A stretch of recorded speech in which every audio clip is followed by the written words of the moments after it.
sell me on Aaron Rodgers. You don't need to sell me on Aaron Rodgers because I trust your opinion, but come on, sell me. Like I said, Minnesota is terrible in their secondary. And they're weakened with the pass rush because they lost all those guys. So Aaron Rodgers is going to have all day to throw, in my opinion. And when you give Aaron Rodgers time to throw, those deep routes, it's not just going to be Devontae Adams picking them apart, but you've got guys from the Saints to differentiate your stats with Traquan Smith, who I love, and Emmanuel Sanders, another guy on DK, 4,800 and 5K for Traquan and Emmanuel Sanders. I mean, those prices are so good. And you throw one of those two guys in there in your Breeze or Stafford stacks, and you're immediately going to be very different from the field. Why do you like DeAndre Swift from the Lions? Yeah, so coming off the bye, I expect DeAndre Swift to become the lead back, and I think it could be this week. Two other quarterbacks that I'm going to play a lot in tournaments is Joe Burrow and Justin Herbert. I think both these guys have tremendous upside. I think their price tags are still a little bit too cheap, so we're getting them at a value. Everyone's going to be paying up at quarterback, in my opinion, so paying down is going to be a little contrarian.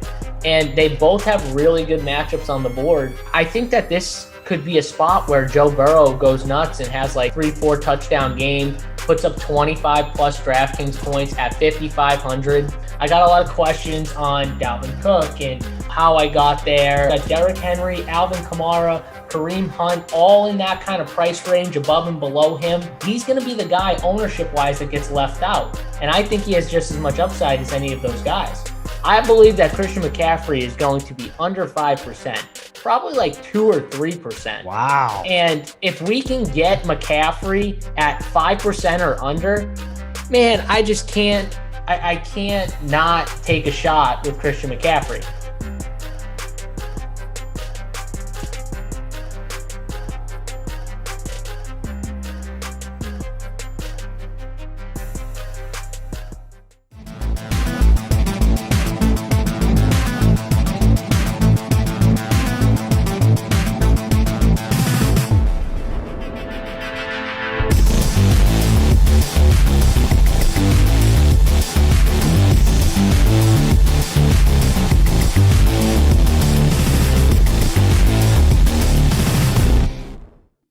Hey, it's Run Pure Sports, Run Pure Bets, a little combo platter for you on this Wednesday, as we always do our DFS and bet show. I'm Holden. I got Keg from the bet side. I got Travis Mangone looking sexy. First time I've ever seen his cheeks. They're so cute, Mangone. Why didn't you do that earlier?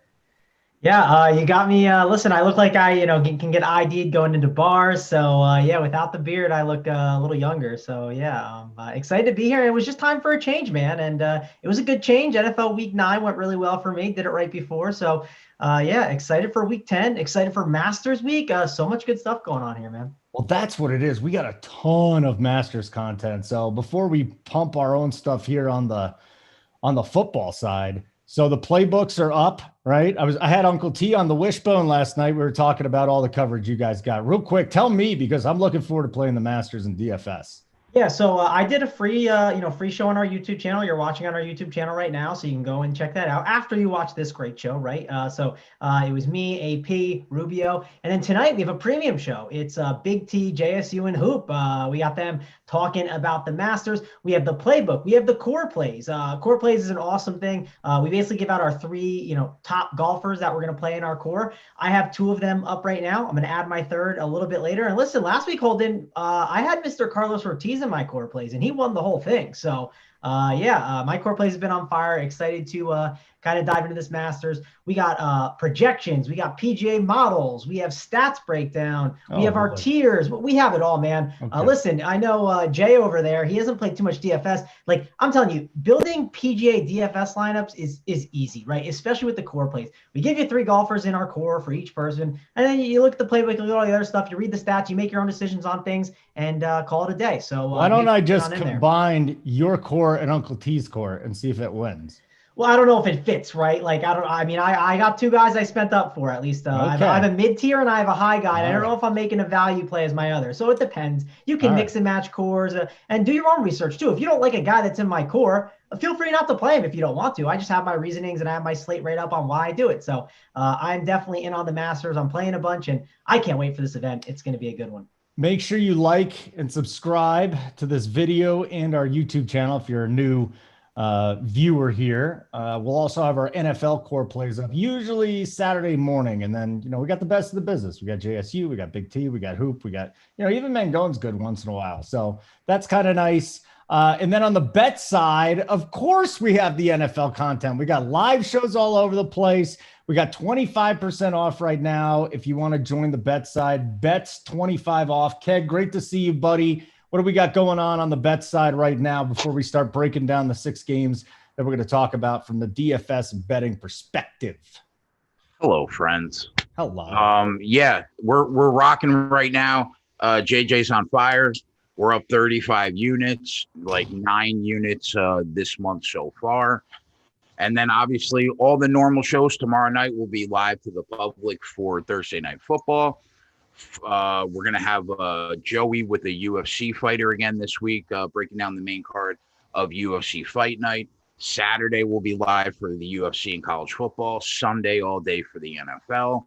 It's just nonstop sports betting content on the bet side. It is nonstop. It's amazing. And the daily pick sheet, I'm not too proud to admit it. I tail these guys. That's all I do. If they're going to make me money, I'm going to do it. So you might as well join and do it yourself.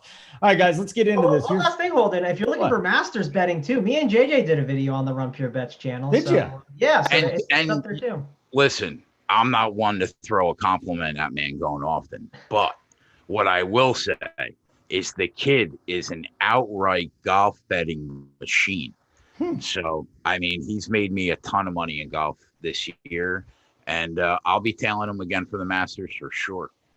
Are you putting anything on the sheet, Mangone? I put one on the sheet so far. It's just the head-to-head. I haven't put the outright up. I did the video with JJ. I gave 4 outrights. One of them was a longer shot, and long shots don't really win this thing, but everyone loves to have a long shot, so I wanted to throw it in there. But there's 3 that are I'm pretty confident in, and I bet every single one of them. And if you guys want to get on them, it's JJ gave out the he put it in the Discord chat, so check it out. Hey, there. Jay. As we talked about the other night, our favorite bit from Mangone is taking a line that someone's already put out there and then throwing a couple extra points on it. So it's a worse line. Bro.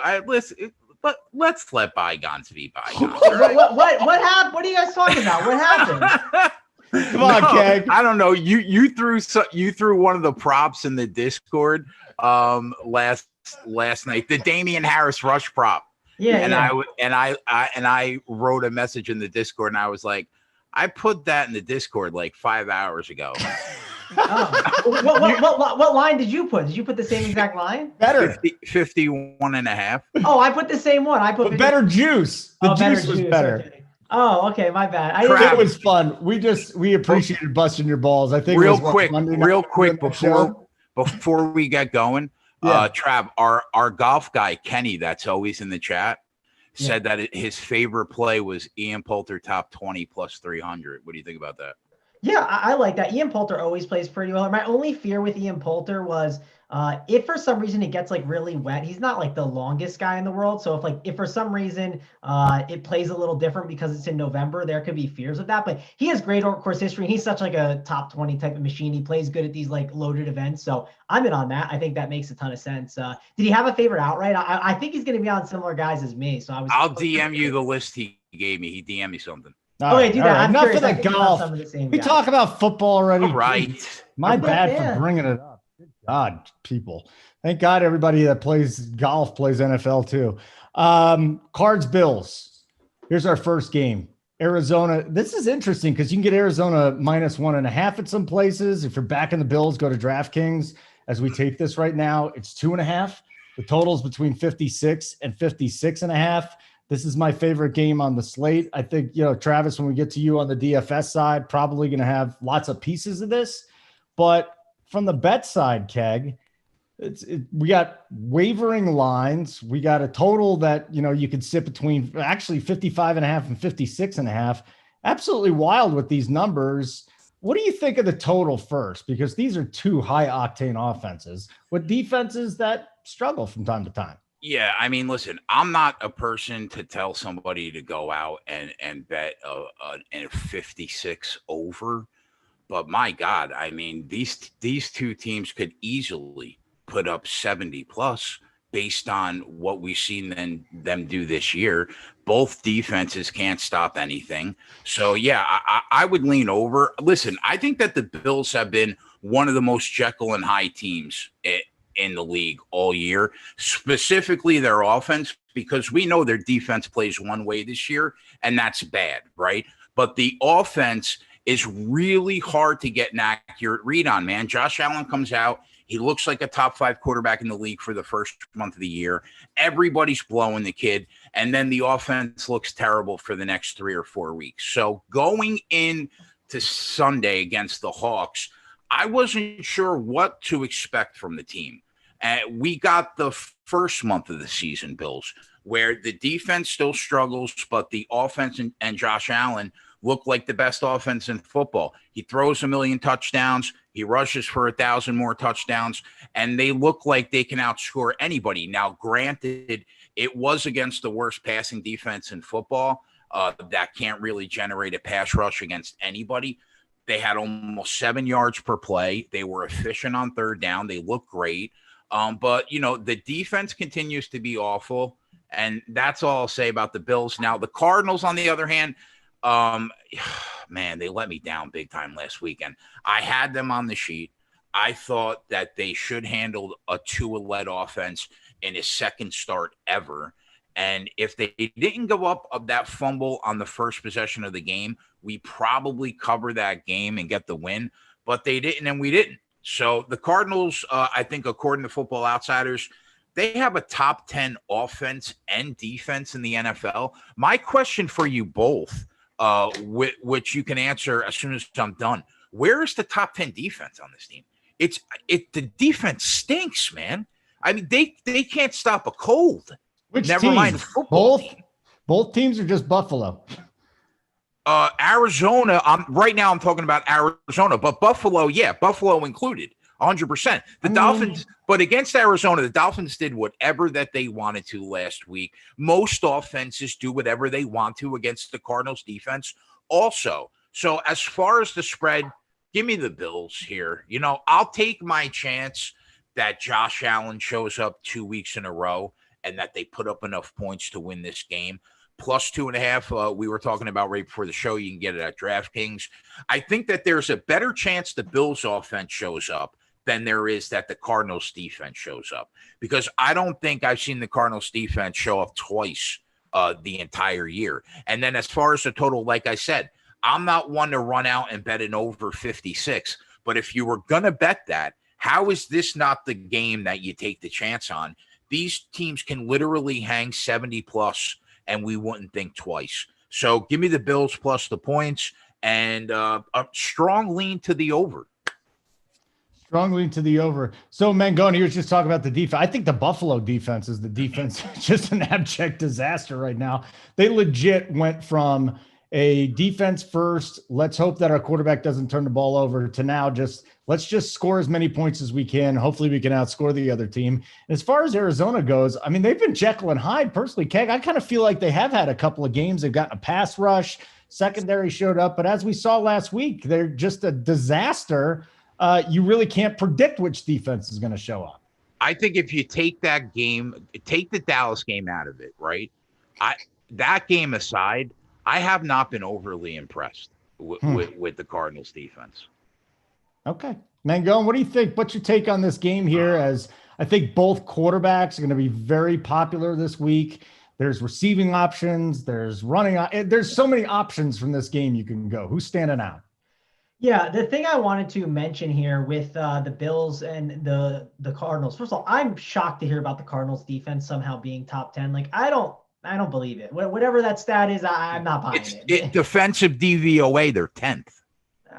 That's crazy. Yeah, I mean, I'm not buying it, but yeah, I'm gonna still continue to attack them. One reason to play Tua last week was like, hey, maybe this Cardinals defense, is really bad, and I don't see it being really that good. So I don't know. That's very confusing. But the key with this game is both teams. What do? Both teams, they run 4 wide receiver sets more than any team in the league. Both of them, right? And what do 4 wide receiver sets? What happens when you run those?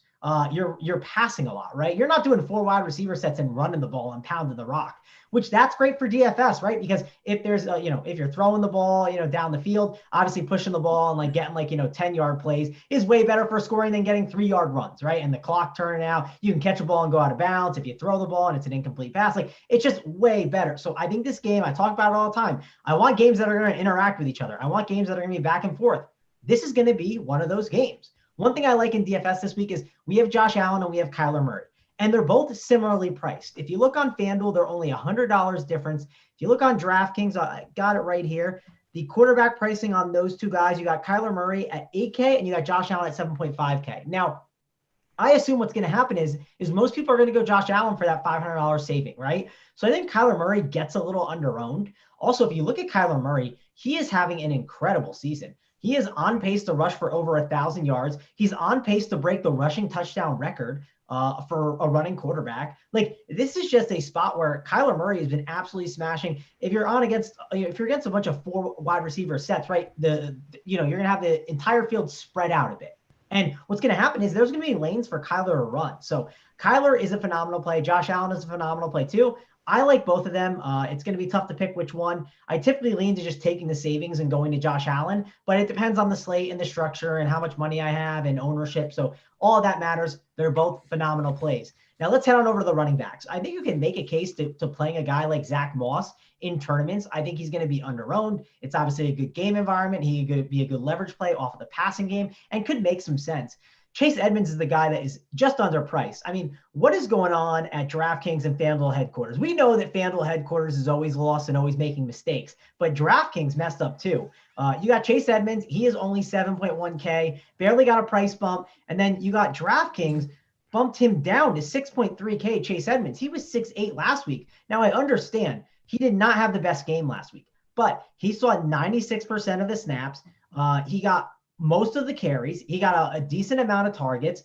I mean, this is a spot where you're going to see Kyler Murray probably when they do those read option plays, right? Or they do, Kyler Murray takes the ball. He decides if he's going out on a pitch, if he's going to hand it off to, Edmonds on the outside, or he's going to run it himself.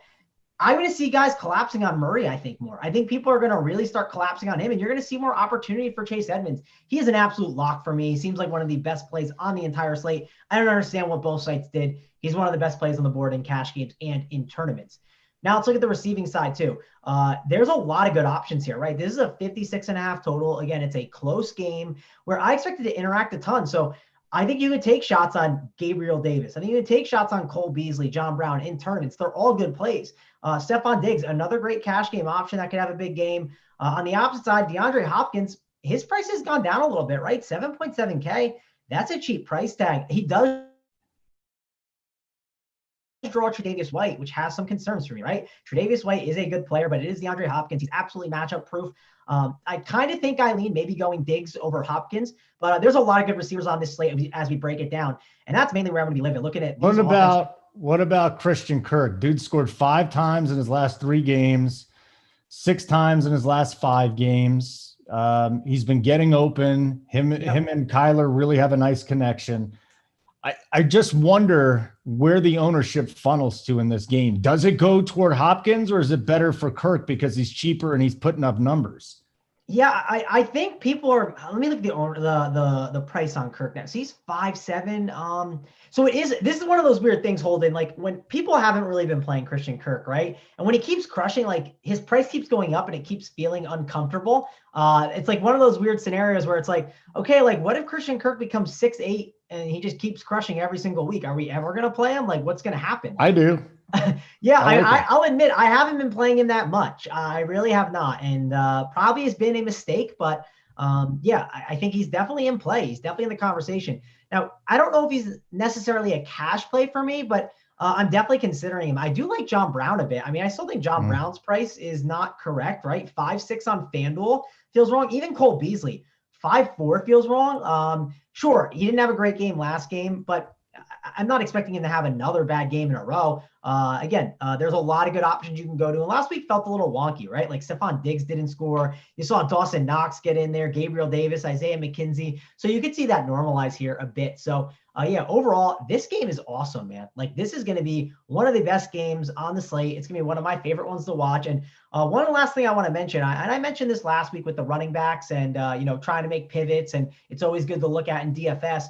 We have a ton of 4 o'clock games, man. We got Chargers, Dolphins. We got Bills, Cardinals, Broncos, Raiders, Seattle Rams, San Francisco Saints, and then Bengals, Steelers. And those are good football games to watch. For some reason, we got blessed that we're going to get a lot of good 4 o'clock games this week, which I was surprised with. And hey, listen, if you're like dead early on, I don't know how things are going to shake up, but if you are dead, this Bills and Cardinals game, man, there is going to be opportunity to pivot off of that game. I get it's going to probably do really well or make pivots, right? Say you have Stephon Diggs, pivot over to John Brown. It's easy that Diggs could not have as good of a game as Brown, and you could take an advantage. Look for those things. And on the opposite side, let's say you play you have a lower owned play, Holden. Let's say there's an absolute gem in the 1 o'clock games, right? Like James Robinson is a guy that could have a big game against the Packers. I don't know what his ownership is going to be, but let's say you get him at 5%. Now, if you have a 5% James Robinson that just put up 25 fantasy points, feel free to load up on the chalk with the Bills and Cardinals, right? Think about that as you're building your lineups. I think that's super important. It's so early in the week. It's really hard to break everything down because we don't have ownership. And I just want to pass along those kind of thoughts because I think those are really valuable information. Yeah, it's the Masters. This is how the slate should be every week. I think we got 5 early and 6 late. And so all the early games are on Fox because CBS will have the Masters. And then at 4 o'clock, they'll switch over. But my whole question is, when are they teeing off on Sunday? What if they're not done in time? Like, where does the Masters go then? Because they've got to be done by 4 o'clock. The NFL is going to take precedence. I mean, maybe they might end by 2, so they give it a little bit of wiggle room. I'm not sure. I'm sure they want to do their dumb pregame show too. So we ever had a 2-hour playoff?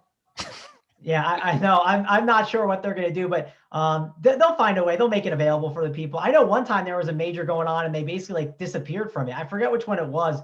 It was it was during quarantine. JT was in I forget who he's playing against, but it was in a playoff forever. And they took the game away. And I was so mad. I had to go find it online. So hopefully they don't make it disappear online again. And I have to search for it if that happens. All right. Let me get back to Keg here. Kegger, what's up, buddy? How are you? Again, like and subscribe to the show and the channel and everything like that. We got our core plays here for the NFL coming out Saturday morning. They're usually up there. A couple guys will post on Friday night. And then also on the bet side, just check the daily pick sheet multiple times every day. Guys are always just posting new stuff. Keg, let's get into this Bucs-Panthers game. Tampa Bay -5 coming off an embarrassing just blowout against the Saints. Total here is 50.5. I got to tell you, though, the Panthers came into the season. We all thought they were going to be the worst team in the NFL. They gave the Chiefs a little run for a little while. The Bucs got a lot to prove coming off that last one. Start with the side here. Tampa Bay -5. Any leans? Unmute yourself, buddy. What a rookie move. That's all right. Every time I join your show, I have your feed on YouTube and it's echoing. I legit can never figure it out. So don't worry about it. So a couple of weeks back when the Packers played the Bucs, I said Bucs might have the number 1 defense. They might have Brady and the weapons, but I don't think this team is as good as the public thinks they are. Give me the Packers, right? The Bucs, they stuck it right in me 4 days later. So, now here we are 3 weeks later. The Bucs look like exactly what I thought they were going to back then. Back-to-back games, they just get by a bad Giants team. Then they come out and get waxed in a divisional game they absolutely needed against the Saints. And now, we were all on the under in the game on the live betting show, so we got the win. But the Bucs look just god awful, man. Now, can it be the Saints? Can that be their kryptonite? Because I think now they've dropped both games against the Saints. Mhm. So maybe the Bucs just can't get by the Saints. Here's what I know. The defense looked terrible, and Tom Brady looked lost in space for the third time this year. So, I'm not impressed, but, it's probably a down year for the NFC, and they're still one of the better teams right now, I think, in the NFC. As far as the Panthers, I was impressed on Sunday. They gave the Chiefs everything that they could handle. They led in that game for almost the entire game, I think, if I'm not mistaken. Now, what happens, though? Christian McCaffrey gets hurt again. This time, I think it's his shoulder. Now, do we know if he will play this weekend? I'm going to tell you right now, from all the reports, it is likely he is not playing this week. Like, I'm going into this slate, he is not playing this week. It's not official. Yeah, but he's getting a second opinion. A second opinion, like, that's not good. And then, what's his name? Fowler from ESPN comes out and says, it's just the pain that's probably going to keep him out of week 10. Well, the Panthers just signed Reggie Bonifant. So they just brought another running back. I don't think he's playing. Okay, let's say he doesn't, because with him in the game, they had the ball for 40 minutes. Now they're playing a better defense this week. And if McCaffrey is not playing, like you're saying, it would be harder for them to duplicate that time of possession again, which I think that they need, because the defense is a big problem. They stink, man. So they have a top 10 offense right now, a defense ranked like 26th or 27th. And I think that Tom Brady will have a much easier time moving the football and scoring points this week because of that Panthers defense. So the spread at the opening number, which I think was 7, I would have leaned with the Panthers. Now that the line is closer to 4.5, we might see 4, maybe 3.5. I would lean the Bucs being the right side, because I do think that Tampa will score in this game, probably get back on track. But I would not have laid the 7. The total at 50.5 seems right to me. I don't really see an edge either way on the total. So I think the total's a pass for me. So I'm just looking at pressure right here. And this is why, we did under last week, and I was surprised in that game with Tampa Bay and New Orleans. And New Orleans is just mediocre in with their pass rush. And they still got the Brady. So, hey, can the Panthers do that again? Well, the Panthers have the third worst pressure rate in the league at 18%. They have missed 77 tackles. That's tied for second worst. I mean, this is just, you're right. The numbers back it up. And if Brady has time, he can pick them apart. And I think that's what he does. Like, looking at a Bucs team total might be an interesting way to go too. Yeah, I could actually give you that number right now. Good. I'll take it, because I think Tampa Bay team total 27.5 minus 108. Ooh, they set that one right, didn't they? Yeah. They got to set that right. Mangone. Mike Davis, he's the free square, right? $4,000 this week. We can play whoever we want. I'm partying. Yeah, like, what are we doing here, man? Like, I mean, come on. We can't price Mike Davis up a little more. We're going to make him like 4K, and like, it's just terrible. The price tag is awful. So, he's 5.4 on FanDuel. DK, is it 4K exactly? I'm pretty sure. Yeah, 4K. Yes. Yeah, it's just, it's awful. So, you're going to just make him a free square, right? And, for good reason. If there's no Christian McCaffrey, you just play Mike Davis and you move on. At least in cash games, right? Tournaments, you can make a case not to. So let me make the case. Let me try and come up with it. Let me play devil's advocate. So I think the case to be made is there's a lot of really good receivers. So you can make the argument that playing 4 receivers makes more sense from an upside perspective in tournaments. And if you play 4 receivers, now you only need what? We only need 2 running backs, right? I mentioned I really like Chase Edmonds. He's a really good play this week. So that's 1 running back out of the way. Now you only need 1 more running back. That's it. I mean, we can find 1 more running back that could be on the winner, right? Would you be shocked if James Robinson put up 20 fantasy points? And listen, like, you could have Mike Davis put up, 20 or even 18, but James Robinson could be the better play.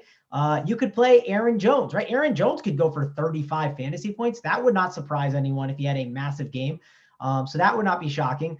I don't know, Josh Jacobs, he's another guy. Alvin Kamara, would you be shocked if he got in the end zone 3 times? I'm just going to play Mike Davis. I'm with you on that. I want to play Mike Davis, and it's the salary relief that he offers for you. I think he's a really good play, but how high is the ownership, right? I mean, if you told me he was 80 or 90%, I mean, of course I'd have to think about not playing him. Like, how chalky is this guy going to be? Obviously, the higher stakes you go, the higher owned Mike Davis is going to be. So think about that as you're building your lineups. What'll probably end up happening is Mike Davis is going to be lower owned in like the $2, the 50 cent, the $3, the $9, all those contests. And what you do is you play him there for sure, because it's going to be lower ownership. And that cash game line is going to be lower than probably the high stake stuff. That's just naturally what happens. So get some Mike Davis exposure. He's a pretty good play. Hey, real quick, before we go down the rest of this, I do want to hop back to the Cards Bills real quick. Kenyon Drake is practicing. He's back.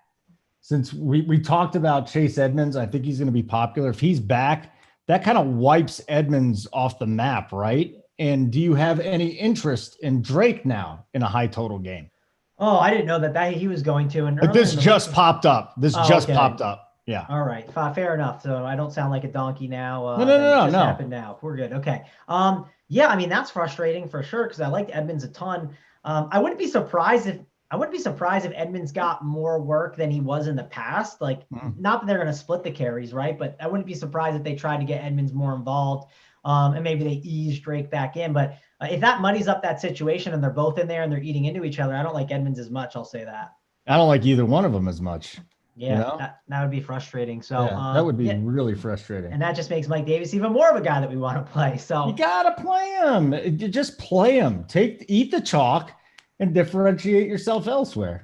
I'm with you. I'm gonna definitely eat some Mike Davis. There's DJ Moore is 5-1 and Robbie Davis 6-1. It's not the greatest spots in the world. I will say Curtis Samuel at 4-9, man. Like, they're using him in the run game. Even when McCaffrey was back, they were still using him in the red zone. He got a red zone carry while Christian McCaffrey was in the game, right? Like that's crazy to think. So I like Curtis Samuel a bit. I think we don't want to ignore what they've been doing with him and how they've been using him. So I don't mind him, especially if you think, like, if you're a big fan of those like Buccaneers, corners, and you think they're going to cause some problems, maybe that creates more opportunity for a guy like Curtis Samuel as the wide receiver number 3. I think that could be big for him. So like him in tournaments, I think he could be a good guy to get some exposure to. I throw my hands up in the air when it comes to this Bucs team. There's just too many cooks in the kitchen, man. Like, I don't know what to do. I mean, Leonard Fournette, it's worth mentioning the amount of volume he saw last week was wild. Now, the reason why he saw that volume, I don't want to over exaggerate too much, but they were down the whole time. And they talked about how Leonard Fournette's the guy who catches the ball then, right? If they're leading, then Ronald Jones probably gets more work than Leonard Fournette, right? At least that's how I assume that's how this offense is being ran. Maybe I'm wrong, but that's my assumption on everything. So that's where I'm at right now. You could take a shot at Antonio Brown, but again, there's too many guys here, man. Like, I just don't see. I think it makes no sense to just keep guessing on which Buck is going to be the guy to get the ball, right? Unless you're getting like Chris Godwin at like 1%, right, or like 0.5%, then sure, I guess that's a conversation. Like, if you're playing like this is like the 1 o'clock slate. Let's say you're playing the 1 o'clock only slate, right? If you're playing that slate, you have to consider those guys. If they're going to be like 2% owned, then it makes them even a better play, right? So I think ownership is going to dictate if I try and take shots on these guys. And it has to be really low for me to take a shot on them. And on top of it, it has to be one of those situations where, like, I have to be willing to lose. And, like, at the same time, I don't know if I'm willing to do that. I think I would rather just never play Bucks for the rest of the year. And I think I'll be profitable from that. I think that's just the move. Mike Davis and maybe a Panthers receiver if you want to throw one out there. So want to remind everybody, like this video, subscribe to the Run Pure Sports and the Run Pure Bets YouTube page. Okay, there's a lot of great stuff on the bet side. When's the next free show, Keg? Tomorrow night for Thursday Night Football. Beautiful. I'm telling you, just subscribe, and then when the video comes up, watch these guys do the live show. I think I've probably done on Monday nights with you guys, probably done 9 of the 8 of the Monday night games, and I think I haven't been profitable maybe one time, probably 7-1. You guys are just amazing at it. It's my favorite thing to do too. I'm absolutely addicted to it. Let's get to the Rams and the Seahawks. Rams 1.5 favorite. Total here is 55.5. So Russell Wilson has a little interception problem. You know, 3 against the Cards. Yeah. Couple here. What's going on with old Russ? I first thing in my note says Seattle offense had an uncharacteristically careless game last week, right? You could look at the score last week and say, well, they put up 34 points. Clearly wasn't their fault that they lost the game, right? Well, yes, they did put up 34 points, but they were -4 in turnovers. Lost 2 fumbles, threw 2 picks, and it's literally impossible to win a football game in the NFL when you're -4 in turnovers. So, you know, the Bills jump out early, and they really never looked back. So, yes, it was another game where the offense hangs 35, but it's slightly misleading. Now, the Seahawks defense has now given us 9 weeks of data, and through 9 weeks, we can safely say they are not a contender to win the chip this year, at least not right now. The defense is too big of a liability for this team. You can't give up 30 every week and win a Super Bowl. So if this team doesn't change, they're going to be in trouble in January. Now, the Rams, another interesting team. They had the bye last week. But the last time we saw them, they also had 4 turnovers against Miami, 500 yards of total offense, and they lost to a team that had 145 total yards because they could not protect the football. Another Jekyll and Hyde team, man. They can look great one week, and then you shake your head the next week. So this team, I think, you know, does have a championship defense, though. That's for sure. They're one of the few teams analytically that are both in the top 10 in offense and defense. But my issue with the team is I'm still not sold on the offense because I'm still not sold on Jared Goff. He does play better, though, when he has time to throw the ball.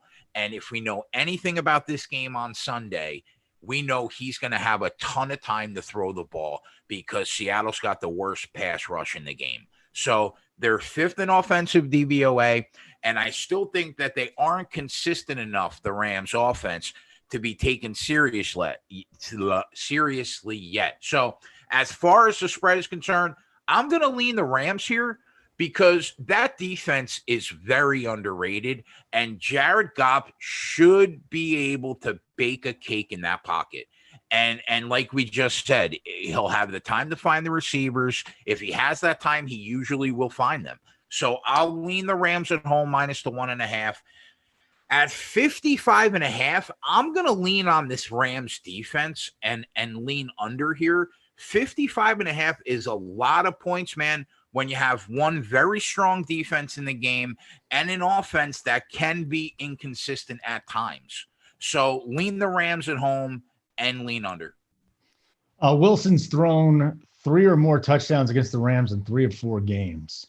There's that one game at LA last year where he kind of laid an egg, 245 and a pick and no touchdowns, but he routinely eats this team alive. So, man, going DFS side, here's why I was successful last week. First of all, I did not play cash games. I didn't feel comfortable, and I said, screw it, I'll just play tournaments this week. Second of all, I used JSU's core. That worked. And third of all, I took Metcalf over Lockett. Again, sub 7% DK Metcalf over Lockett. Every week we take Metcalf, except for when we think he's either being shaded or double teamed. Lockett had that big 200-yard performance with Metcalf being double teamed. This week, Metcalf gets Jalen Ramsey. This might be another week, the second time this year where I pivot off of DK Metcalf. What's your take on these two first? Yeah, I mean, listen, I was worried about Tre'Davious White last week, and I guess I was wrong, which you know, it's whatever. DK Metcalf had a good game. Price is going to always dictate it for me in cash games, right? And like, I get $1,000 saving to go to Tyler Lockett, man. Like, I'm just going to go to Tyler Lockett for the savings, I think. Yeah, so. But this is where it's flawed. Like, if you do this every single week, it's like always cheaper.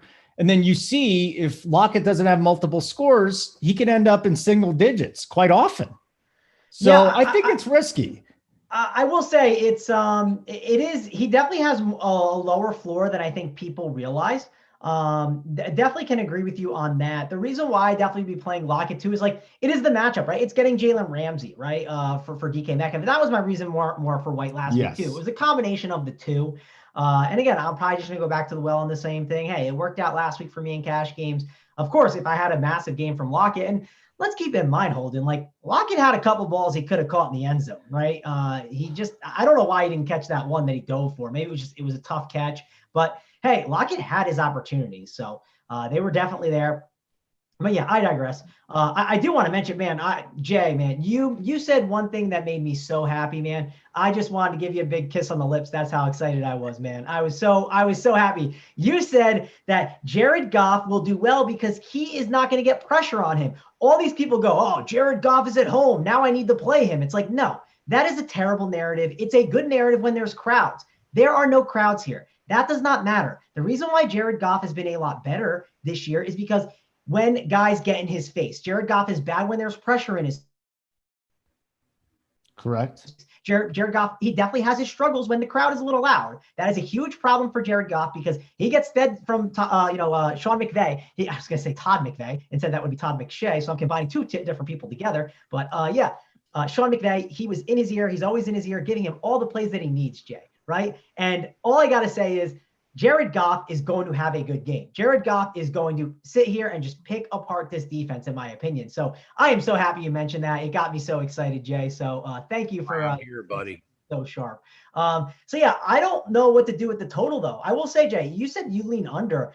I couldn't find it. There was someone posted it on Twitter, and it was a really great stat. Basically, like, all the Seahawks games have gone over, man. Like, they've been like 63, 70, like all the totals have been absolutely. It's definitely a risk. Yeah. When they're hanging 35 a game, it's a risk. Yeah. Yeah. And like, I'll say this, if you're betting on that not hitting, I feel like I'd rather just bet on like maybe one of these totals not hitting, right? Like probably like the Rams under, I guess I would say, mainly because it's at like 28.25 and you're just, I don't know, I guess you're betting on maybe Goff not doing as well, but again, I think he does pretty well.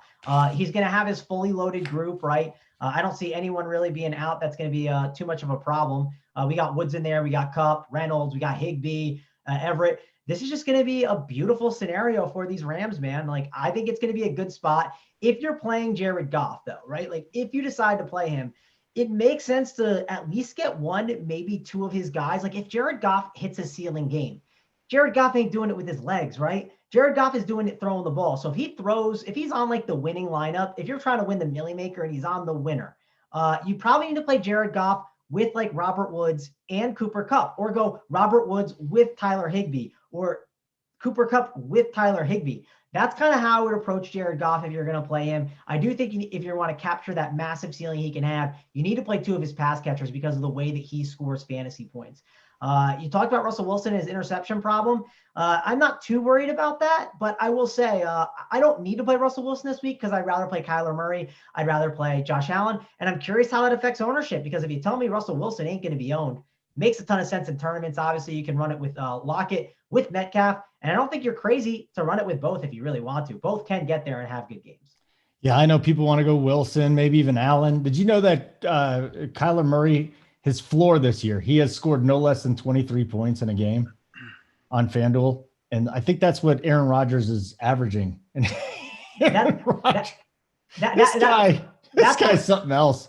That's what Hoop and I said, though, about Kyler. The thing about Kyler is he's like Lamar Jackson last year. We kind of mentioned it like after the first week that he could be Lamar, and he's really showed it. And it's one of those things it's hard to ignore. And like, I love Russell Wilson. I think he's really good, but you do have to mention with Russell Wilson, he doesn't really have that rushing equity. Like, sure, it's nice.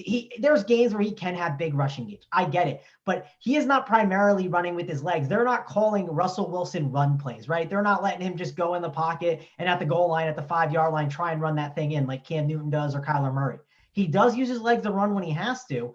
I don't know, Jay, do you have any good read on that? Do you think Russell Wilson will run a little bit more? I agree, but I agree with the premise. I think Russell Wilson naturally is much more of a pocket passer than Kyler Murray is. He will evade and he will run out of the pocket, and he'll run when he needs to, much like Aaron Rodgers will run on 3rd and 7 when everybody's covered and get the first down. But I think Kyler Murray is just way much more of a natural runner than Russell Wilson is. And this could be a hot take. Kyler Murray's better than Lamar Jackson, and it's not even close. No, don't tell everyone that. They'll get upset. He's a better passer. Lamar can't pass, man. I mean, how can he's just a better passer? Close. Yeah. The Ravens have the 31st ranked pass offense in the National Football League. So as much as we were deep throating him last year for running so much, and didn't he have a really accurate game to start the season this year against the Chiefs? He's just been I don't want to dog garbage. I don't want to dog Lamar all that much because he got the job done for us on 2 sheet plays last week. Yeah. So you know what? Props to the man. But give me Murray for the career. It's not even close. It's not even close. It really isn't. It really isn't. I mean, again, Lamar was a lot of fun last year. He's still fun to watch. He's just not accurate, and it's killing him. It's absolutely killing him. Even Marquise Brown is just a complete waste now. It just sucks. Like this guy, he's so explosive, and it's not his fault. He's open. Like there's times if you just watch him run routes, he's literally got separation. Like the dude can't get it to him. Like what are we supposed to do? What are we doing? In 5 years, are we talking about him, about like Cam Newton falling over himself like we saw the other night? Seriously, Keg and I just, like we were almost crying. We were laughing so hard on the live show because the dude legit fell over himself 2 times. That was brutal to watch, man. And they still beat the Jets. And they still beat the Jets, but still, that's besides the point. Like, are we talking about Lamar 5 years ago? I don't know. But we got to get to our next game. Unless you got any final thoughts on this. Anything, guys? Nope, I'm good. Yeah, good. Let's get to you, baby. Broncos, Raiders. The Raiders, 5-point favorites with a 51.5 total. Derek Carr's actually playing fairly efficiently. It's interesting to see this offense and how they really have come along. They've got an implied total of almost 29. Nelson Aguilar's kind of taken a big step up. He helped me last week. On the other side, when we get to Mangone, I think Tim Patrick and KJ Hamler are going to be an interesting discussion. But here we go with this Denver defense just laying an egg last week. Their offense is a complete debacle. They don't score till the fourth quarter if they're only down by at least 17 points. And on the Raiders side, I mean, let's face it, they're just playing good football on both sides. Carr has been efficient enough to where they're winning some football games. This is a playoff team for me. My biggest regret of last weekend was not pulling the trigger on the Atlanta Falcons on the sheet.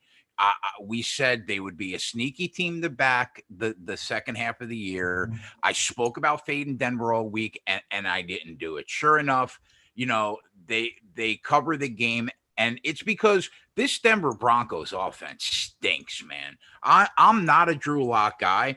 I think he is bad at playing football. And as long as he is the quarterback, I'm not going to back this team unless the situation is perfect. If you look at the box score, you would think like, oh, man, he played really well. But it's what JJ always talks about with Nick Foles. The Falcons jump out 20-something to 3, and they let their foot off the gas. That allows Denver to appear like they climb back into the game. And it looks like Locke had a solid performance, but the stats were completely fugazi. Now, I will say this. I heard you talk about the defense. I think that they continue, even though last week it didn't show it. I do think that they have an underrated defense overall on the year. They're in the top. But let me just bring this up. Yeah, Shelby Harris is going to be out again because of the COVID. And you're already missing Miller. You got other guys that are just kind of banged up. But that's a huge loss. That's fair. Yeah, I don't disagree with that. But you're right. They have a ton of pieces. They should. Personally, I think that coming into the year with a healthy Von Miller, this was probably a top 6 or 7 defense in the National Football League. Right. But now you got injuries to the secondary. You've got Harris, who's a defensive end putting pressure. They're not going to have him. There's some problems going on there defensively now. The Raiders, I completely agree with you. We said that this team was going to be 8-8, probably at worst. And right now they have pleasantly surprised their season expectation so far, 5-3. And I think, though, it's for one reason. I think that their offense is legit, man. They are extremely underrated. Like you said, Carr's having a great year. They're extremely efficient. They might have been a little lucky last week. People say that they shouldn't have won the game because of the touchdown call at the end of the game. I didn't really see the replay enough times to make a decision about that. But in the end, it doesn't really matter because right now they are what we thought they were going to be. Now, the issue for me, though, Holden, I don't think the defense is very good. They're like 30th on Football Outsiders defensively. And the question is, will the Denver Broncos be able to take advantage? Let's say the Raiders defense is poor. Could Denver take advantage of it? No, probably not. So I think if you got the Raiders at the opening line, which I think was like 3, I don't mind that at all. At 5.5 right now, you can't take that because you already missed a ton of value in the line. So the question is, do you want to back the Broncos now that the line's moved a couple of points? Not really, right? I guess if, I would probably pass because I don't even want the 5.5 with the Denver Broncos because I think they're terrible. So if you didn't take advantage of that early line move, then you can't really bet the game because it's a Raiders or pass situation. As far as the total, I think it opened 51. It's now at like 52. These two teams are extremely familiar with each other. And, that normally turns these division games into lower scoring games. I'll probably avoid the game entirely. But if you wanted to bet the total and you asked me my opinion, I would have a slight lean to the under in this game at 52, because I don't know how many points that the Denver Broncos are really going to be able to score because they're not good. So that's all I got. Maybe that's all you got. That was a lot. And I liked it a lot. Mangone from the Broncos side. So here's what I like. Like Judy last week was a great play. Nobody was on Tim Patrick. Nobody was on KJ Hamler. Both these guys can put up double-digit DK points. Looking at that. And then at the running game, people still seem to run out Josh. What's going on with Josh Jacobs? Like, seriously, can you even play this guy? I mean, so he was questionable last week. Like, people love to just ignore injury reports and say coach speak doesn't matter. Also, he was questionable. Like, can we mention that? Like, just because he randomly got upgraded a problem, like John Gruden is a guy that loves to play random players, right? Like, this isn't new. Like, Amari Cooper was not getting, red zone work when he was on the Raiders, right? Like, this is not new for John Gruden to do crazy things like this. So know the coach you're rostering DFS players from, right? Like, think about that when you're building your lineups. Josh Jacobs, he has some risk to him, right? Is the price nice? Yeah, sure. If you get that full workload, you're so excited, right? You're happy. It's a great price tag. But there is risk that comes with it. He's not a cash game play. He's more of a tournament play if you want to take a chance on him. Obviously has a good game script. They're 5.5 point home favorites, which is great. It's going to be in the dome too, so that's great too as well. Who I really like on the Raiders side of the ball? It's not Waller the baller. It's Henry Ruggs, man. I think Ruggs is going to have a pretty big game. 4.5K. I'm not scared of this Broncos secondary. It's a little bit banged up. There's definitely some good opportunity here for Henry Ruggs as a tournament play that I don't think is going to be owned. Who's going to own him? No. Seriously, why? Nelson Aguilar scores every single week. Okay. I had him at sub 5% last week. Why do you have to go to Ruggs? And why do you not go to Nelson Aguilar?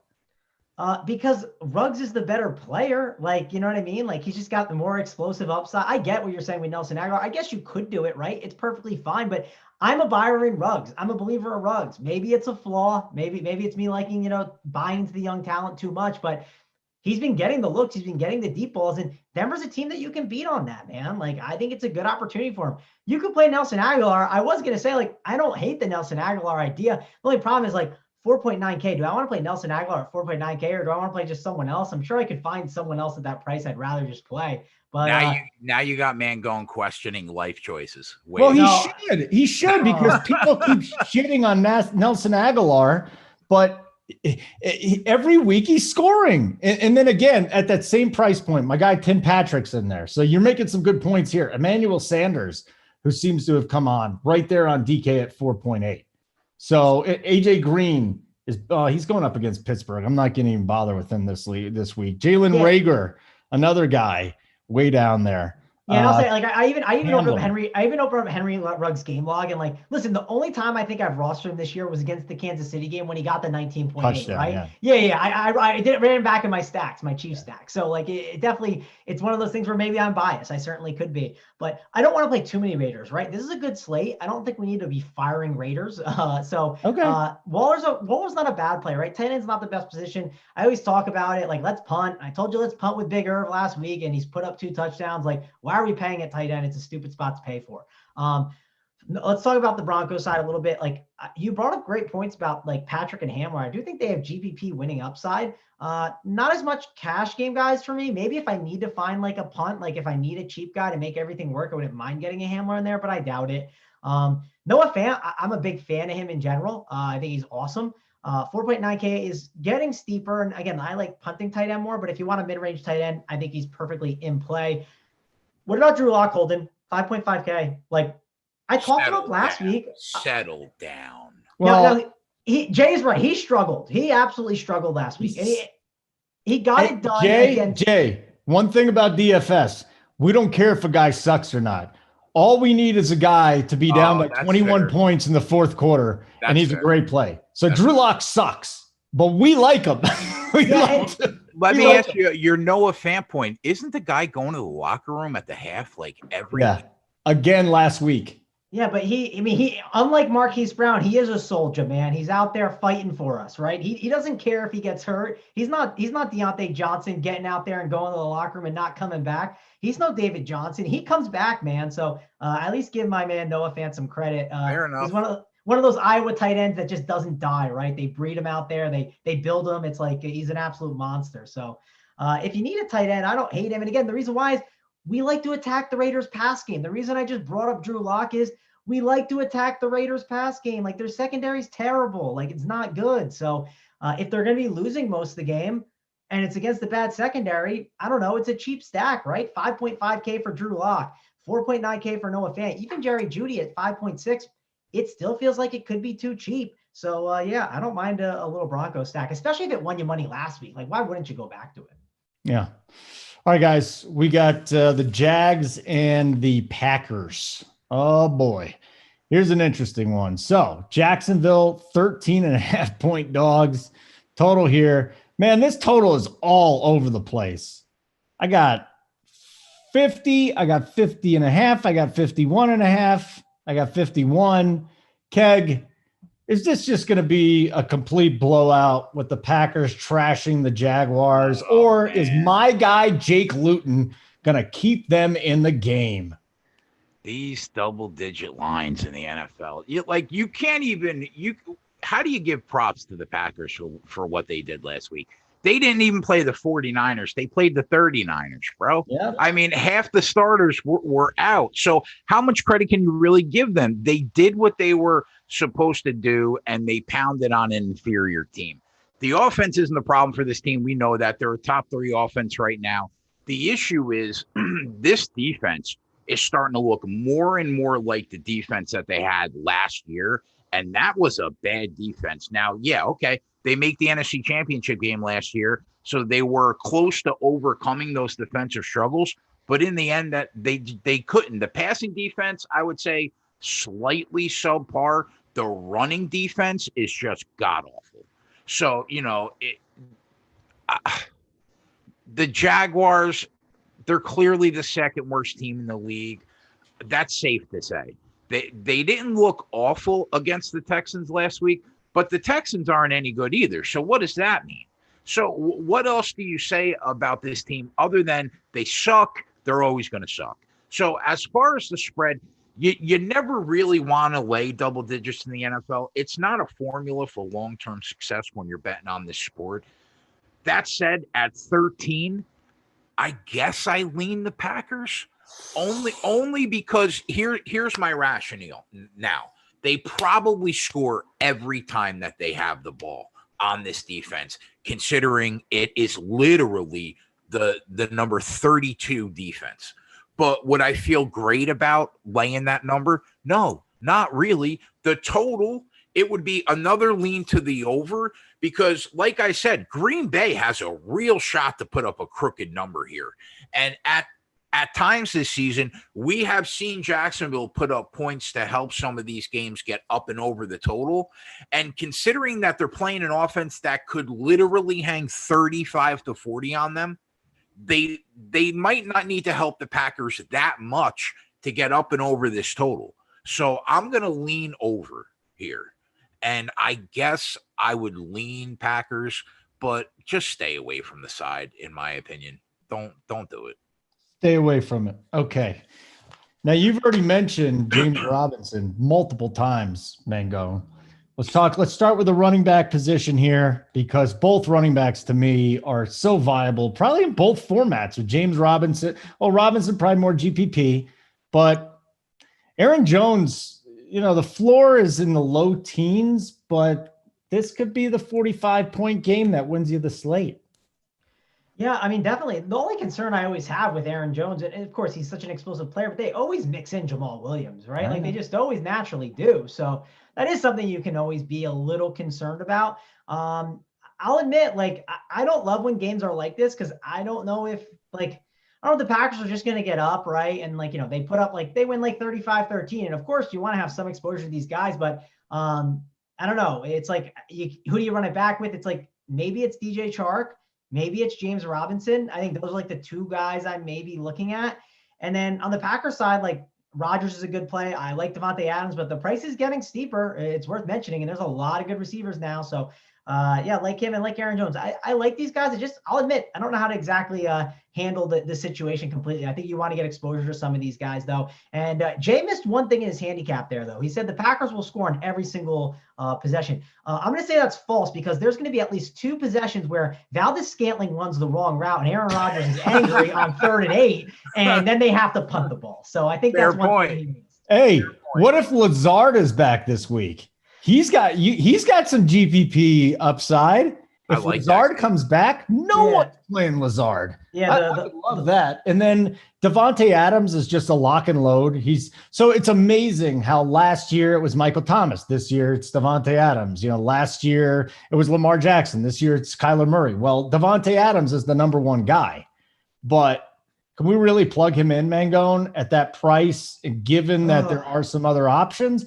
See, so you got to figure out who blows up the slate. Is it Jones or Adams, and who has the better floor? Yeah, so it was easier to plug in Adams, right? When it was easier to plug him in when I knew that we had Edmonds. Now that we don't have Edmonds because we had Mike Davis, and if you had Edmonds, it's okay, man, I got these funds to spend up at receiver. Well, let's get at it. You might not have as many to spend there. So it just depends on the construction.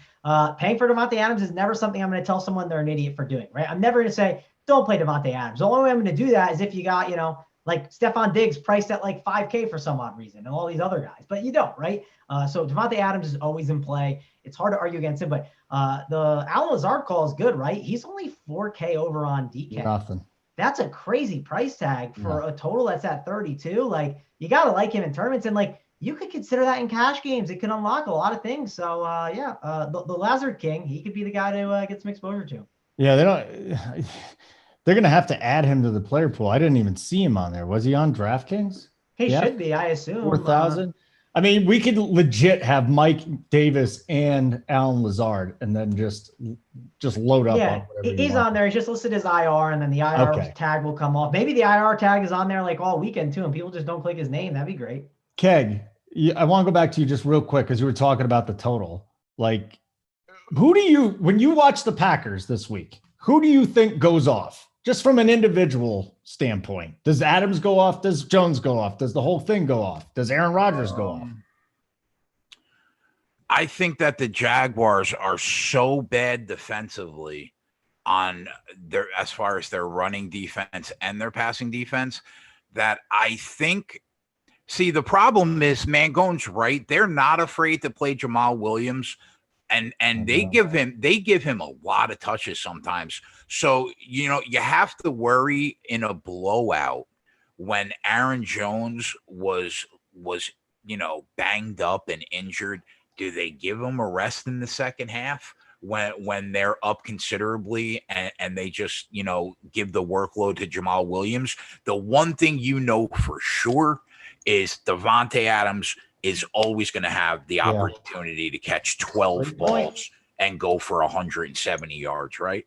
Yeah, I mean that's a great point right there. You know, I wonder if that's the play, Mangone. I'm not sure Adams has a lot of ownership, especially at 9K on DraftKings. And last year was like, all right, let's build our lineup. Let's try and get McCaffrey and Thomas and figure out how we do the rest. Here's his last games, Rat. 3 games, 44, 30, and 33. Yeah. Maybe I'm just doing it wrong, and maybe I just spend up on Adams and figure out another running back to go to. Listen, Hoop and I said it after the first show, and like I played him week 2 against Detroit, and I was super sad when he didn't do well. Kind of looks like a similar spot too, but I felt like Davante Adams this year was Michael Thomas. Like I just felt like that was the case. It was just, hey, it's Davante Adams and a bunch of dudes, right? Because what is Aaron Rodgers supposed to do? I mean, if you don't go out and draft him a receiver, he's just gonna keep throwing to Adams, man. And like the one thing I will say with Rodgers is, Rodgers does his best to get everyone involved and do what he can. But when Rodgers knows that he has to throw, like get a touchdown and get the job done, he makes sure to get Adams involved, right? He makes sure to get him the rock. So this isn't a game where I feel like they have to do that or feel like they need to do it. But if you have the money to spend on it, I'm not going to tell you it's a bad idea. The real reason I'm debating what to do with Adams, let's look at these guys. Hold it. Let's talk about it. We got DeAndre Hopkins at 7.7K against Buffalo. He's a good play. We got Michael Thomas is 7.4. I mean, Michael Thomas is a beast, right?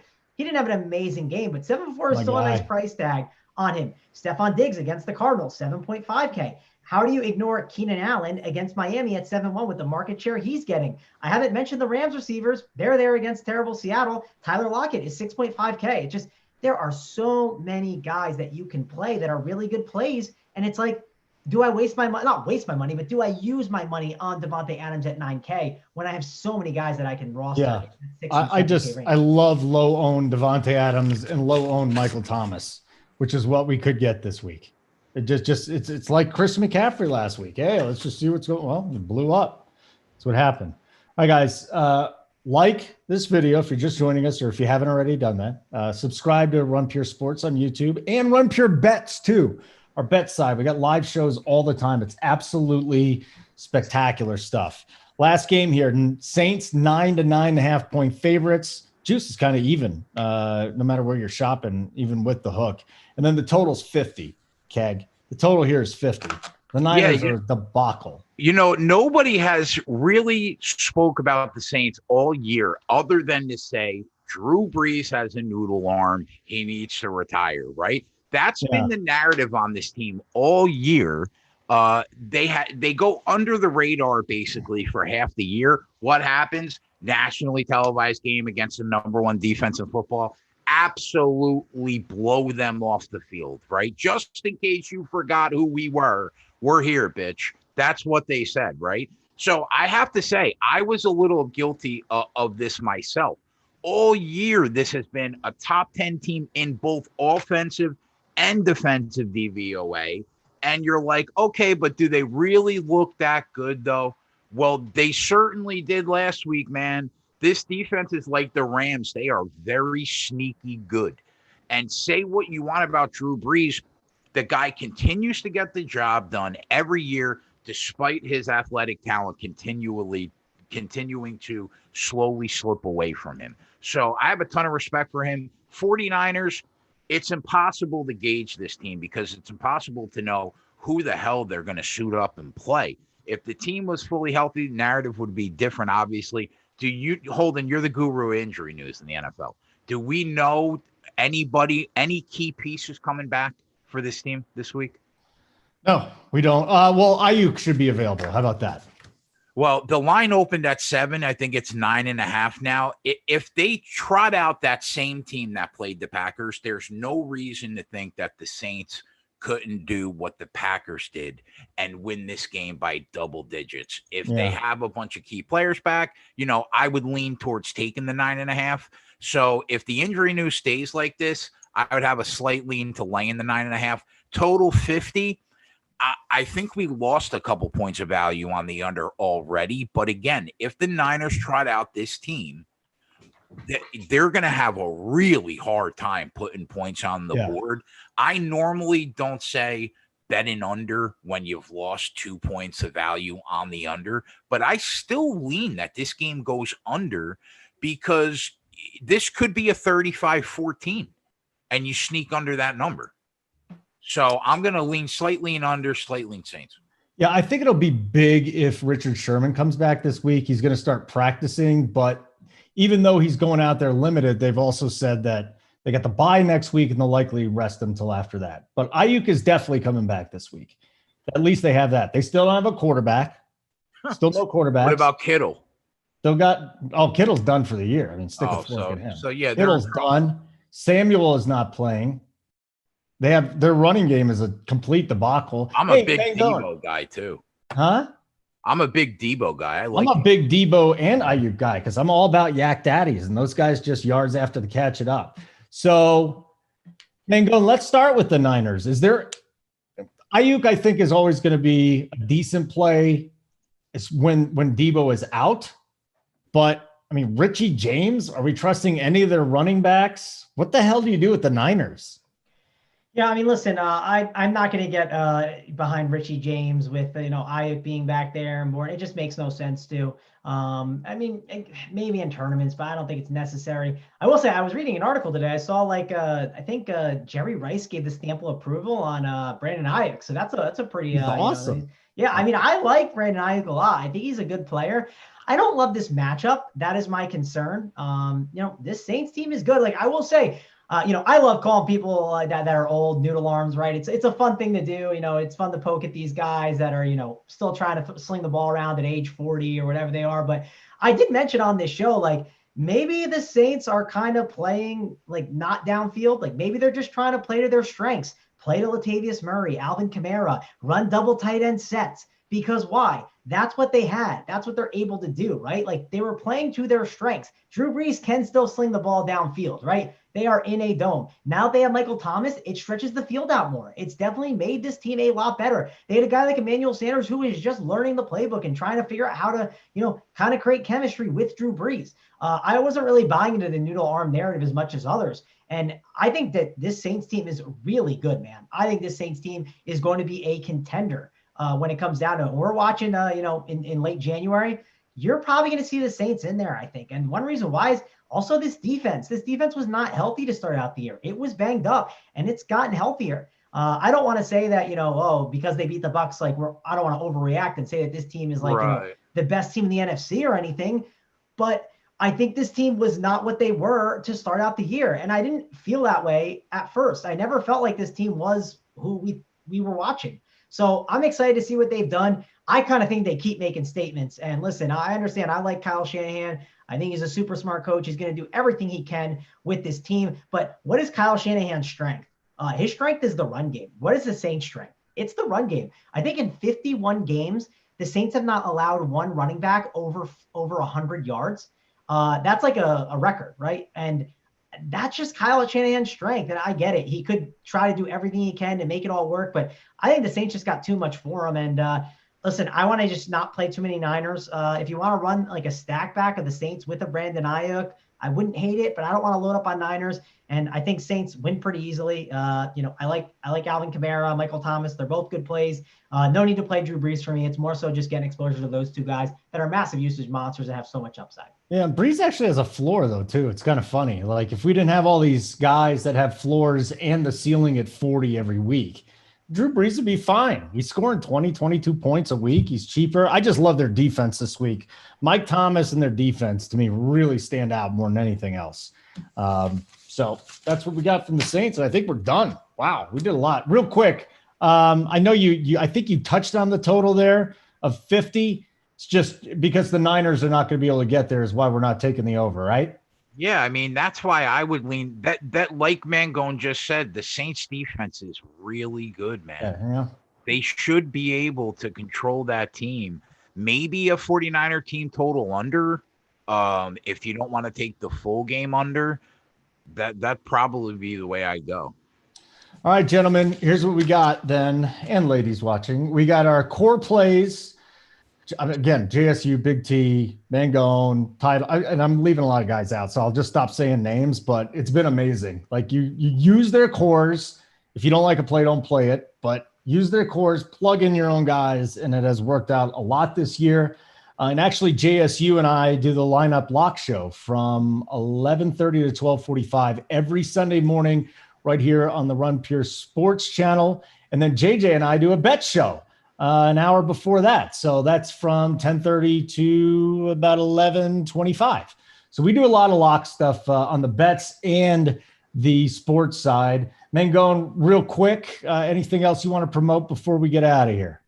Yeah, I mean, listen, we have Maction football tonight, baby, man. We got the MAC going on. So Bruce is doing that on Wednesday, and he's doing the college football all week long, and I'm helping him out. I'm giving my core plays out over there. I actually gave out a receiver. He was like 3.4K yesterday as one of my core plays. And what'd he do? He had like 25 fantasy points, was like a lower owned guy for a 3-game slate, and did pretty well. And one last thing I want to mention, like, we got to do what JJ says, man. Give 2 thumbs up.